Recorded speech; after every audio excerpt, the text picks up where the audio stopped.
આપણે આવતીકાલથી લઈ અને 13 માર્ચ સુધી સમગ્ર ગુજરાત રાજ્યમાં જે નવી પોલીસની ભરતીઓ જાહેર થઈ છે એના અનુસંધાને જે ફિઝિકલ ટેસ્ટ અને મેડિકલ છે એની પ્રક્રિયા શરૂ થવા જઈ રહી છે અને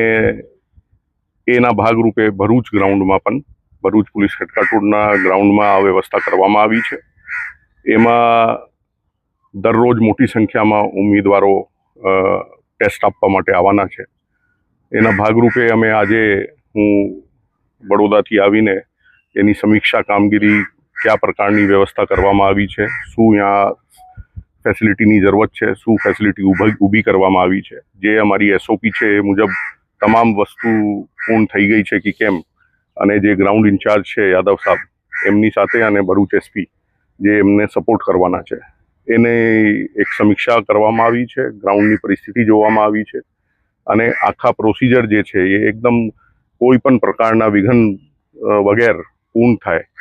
એની ચિંતા કરીને બધાએ મહેનત કરી છે। આવતીકાલે વહેલી સવારથી આ આયોજન શરૂ થવાના છે અને કોઈ પણ ઉમેદવારને કોઈ પણ પ્રકારની તકલીફ ના થાય અને વ્યવસ્થિત આ સ્પોટ સુધી પહોંચી જાય પછી આપણા ટેસ્ટ વ્યવસ્થિત પૂર્ણ કરીને અને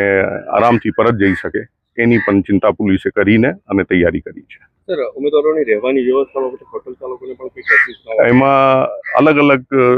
સંસ્થાઓ સાથે અને ઇવન એ લોકોની જે અવર જવર છે એમાં ટ્રાન્સપોર્ટેશન માટે એ લોકોની પણ મુલાકાતો અને મિટિંગ કરવામાં આવી છે।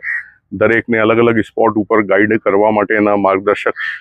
QR કોડના માધ્યમથી પણ એ લોકોને જાણકારી કરવામાં આવી છે અને રહેવામાં અને આવવામાં કોઈ તકલીફ ના પડે એની પણ વ્યવસ્થા